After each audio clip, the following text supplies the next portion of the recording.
అందరికీ నమస్కారం. నేను మీ కండవల్లి సాల్మన్ రాజు, రిటైర్డ్ సిఐ, రాజమండ్రి. ఈరోజు ఈ వీడియో చేయడానికి గల కారణం, నిన్నటి నుండి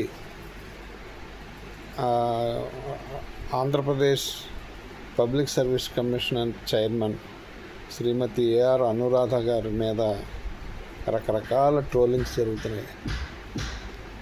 అది మరి మనకు తెలియదే ఉంది. పొలిటికల్గా అది ఒకవైపు తీసుకుని ఆవిడ మీద రకరకాల ట్రోలింగ్స్ చేస్తున్నారు. రకరకాలుగా ఆవిడ మీద కథనాలు కూడా చెప్పేస్తున్నారు. ఆవిడ వెరీ ఎఫిషియెంట్ ఐపీఎస్ ఆఫీసర్. ఆవిడ రిటైర్డ్ ఐపీఎస్ ఆఫీసర్. ఆవిడ మనకి తెలంగాణ యాజిటేషన్లో, ఉమ్మడి ఆంధ్రప్రదేశ్లో తెలంగాణ యాజిటేషన్లో ఆవిడ్ని స్పోక్స్ పర్సన్గా, ప్రభుత్వం తరపు నుంచి స్పోక్స్ పర్సన్గా పెట్టడం జరిగింది. ఆవిడ చాలా సిటీ జాయింట్ కమిషనరు ఇలాంటివన్నీ చేశారు. మంచి పోస్టులు చేశారు ఆవిడ.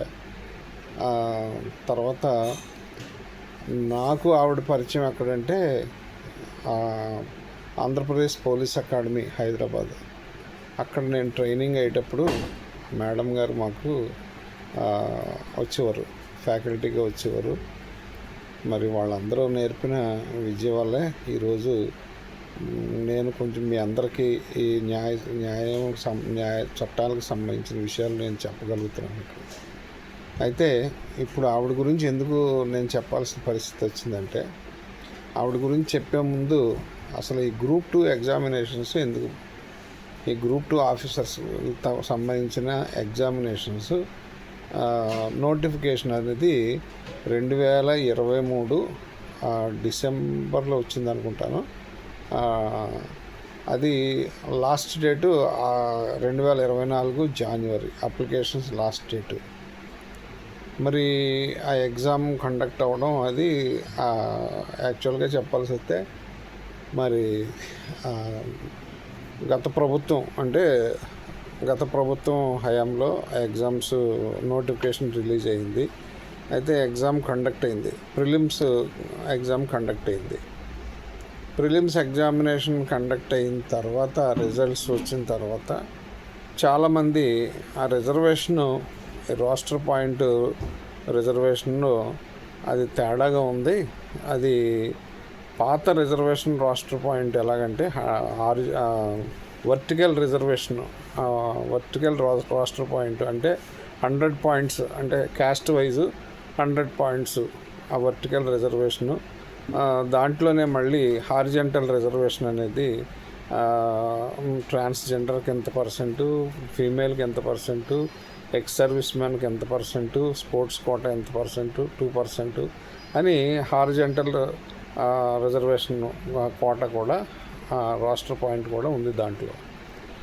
అయితే ఈ ప్రిలిమ్స్ ఎగ్జామినేషన్ క్వాలిఫై అయిపోయారు చాలామంది, ఎక్కువ క్వాలిఫై అయ్యారు. అందులో ఇంచుమించుగా ఇప్పుడు ఈరోజు ఎగ్జామ్స్లో అటెండ్ అవ్వడానికి ఇంచుమించుగా 92,250 మంది క్వాలిఫై అయ్యారు.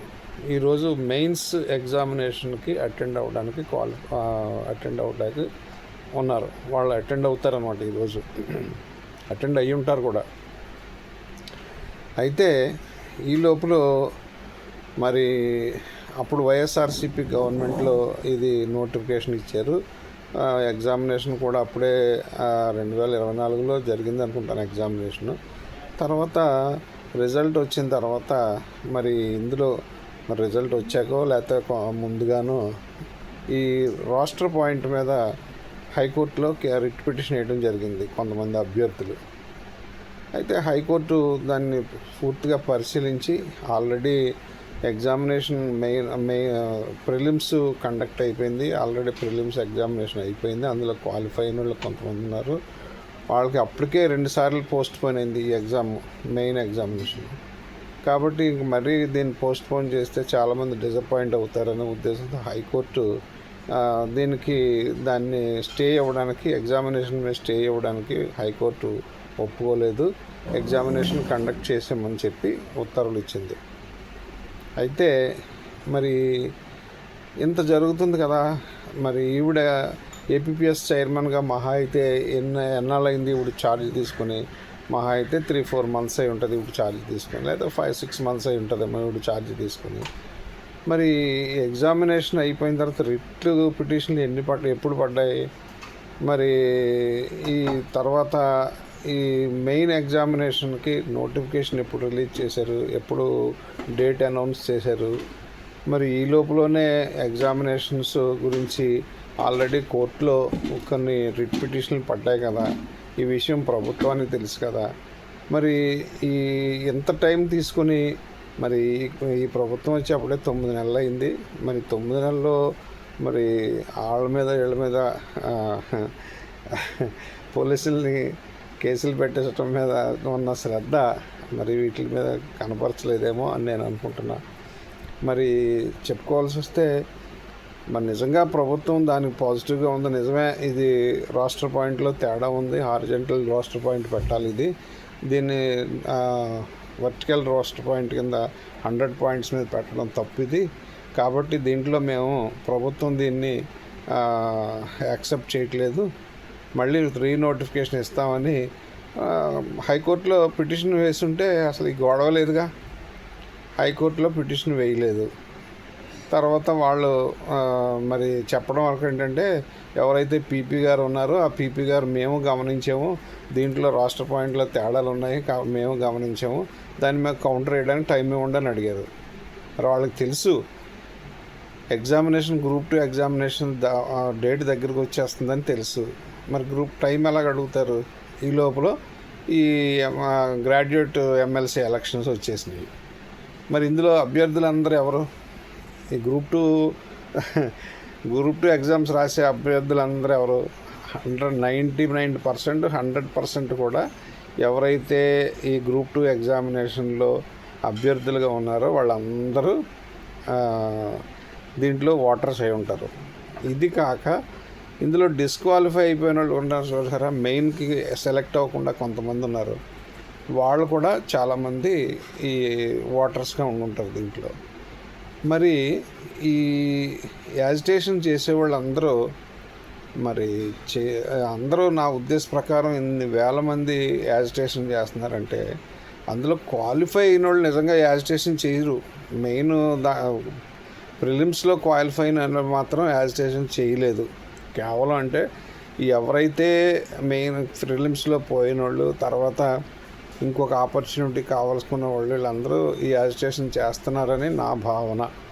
నేను యాజ్ ఏ పోలీస్ ఆఫీసర్గా నేను ఆలోచిస్తే నా భావన. ఎందుకంటే దీంట్లో వర్టికల్ రాష్ట్ర పాయింట్కి హారిజంటల్ రాష్ట్ర పాయింట్కి తేడా. వీళ్ళు వర్టికల్ రాష్ట్ర పాయింట్లో కండక్ట్ చేశారు, హారిజంటల్ రాష్ట్ర పాయింట్లో కండక్ట్ చేయలేదు అని చెప్తే వీళ్ళు పోరాటం చేస్తున్నారు.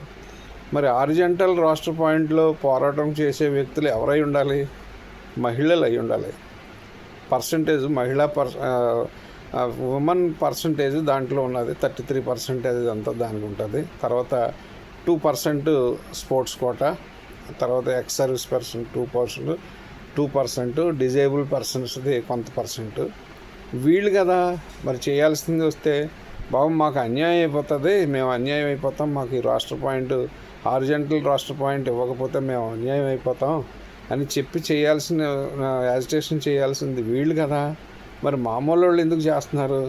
మామూలు వాళ్ళు ఎందుకు చేస్తున్నారంటే క్వాలిఫై అయ్యి ప్రిలిమ్స్లో క్వాలిఫై అయ్యి మెయిన్కి అటెండ్ అయ్యే వాళ్ళు అందరూ హ్యాపీగా వాళ్ళు చదువుకుని వాళ్ళ ఎగ్జామ్ రాయడానికి వాళ్ళు ప్రిపేర్ అవుతూనే ఉన్నారు. ఎందుకంటే వాళ్ళకి మళ్ళీ ఈ ఎగ్జామినేషన్ మళ్ళీ కండక్ట్ చేస్తే వీళ్ళు ఎంత బాధపడిపోతారు. ఇంచుమించుగా 1 lakh పీపుల్ ఉన్నారు. ఈ 1 lakh పీపుల్ ఎంతమంది 92,250 మెంబర్స్. మరి వీళ్ళందరూ భవిష్యత్తు ఏమైపోతుంది?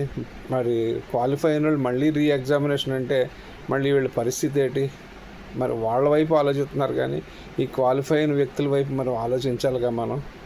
ఈ లోపల ఈ ఎమ్మెల్సీ ఎలక్షన్స్ వచ్చేసినాయి. మరి ఐపీఎస్ ఆఫీసర్ ఈవిడ అనురాధ గారు చైర్మన్గా ఛార్జ్ తీసుకున్నారు. ఆవిడ పరిస్థితి ఏంటి? అడకత్తెరలో పోక చెక్కలా ఉంది ఇప్పుడు పరిస్థితి. ఎందుకంటే ప్రభుత్వం నిర్ణయం సరిగా తీసుకోలేదు, ఇన్ టైంలో తీసుకోలేదు. లాస్ట్ మినిట్లో మరి ఎంత హాస్యాస్పదం అంటే ఒక వీడియో ఏంటంటే వాయిస్ రికార్డ్ అయిన అది కొంచెం వాయిస్ రికార్డింగ్ మన సర్క్యులేట్ అవుతుంది. అందులో ఏంటంటే నేను చెప్పాను అనురాధ మేడం ఆవిడని మనమే సెలెక్ట్ చేసుకున్నాము, కానీ ఆవిడ మరి ఎందుకు అలాగా చేస్తున్నారో తెలియట్లేదు అన్నట్టుగా ఈ నిందంతా ఆవిడ మీద వెళ్ళిపోయేలాగా ఒక ఆడియో ఒకటి క్లిప్పింగ్ సర్క్యులేట్ చేస్తున్నారు. మరి నిజంగా రెండు ఒక కాన్ఫరెన్స్లో ఉన్న మ్యాటరు బయటకు ఆడియో లీక్ అయిందంటే ఆ కాన్ఫరెన్స్లో ఉన్న వ్యక్తులు ఎవరో ఒకరు రికార్డ్ చేసి దాన్ని బయటికి వదలాలి. అది ఇంటెన్షన్గా వదిలిందే, ఎందుకంటే ప్రభుత్వం మీద నింద పడకుండా ఉండటం కోసం వాళ్ళు ఖచ్చితంగా ఆ క్లిప్పింగ్ ఆడియో క్లిప్పింగ్ వదలటం జరిగింది. దాంట్లో మరి ఐపీఎస్ ఆఫీసర్ ఈవిడ అనురాధ మేడం గారు స్ట్రాంగ్ ఆవిడ కాబట్టి కొంతమంది ప్రజాప్రతినిధులు వచ్చి ఇది మాకు పోస్ట్పోన్ చేయండి అని చెప్తే, అయితే ప్రభుత్వం నుంచి లెటర్ పంపించండి, నేను అప్పుడు ఆలోచిస్తానని చెప్పింది ఆవిడ.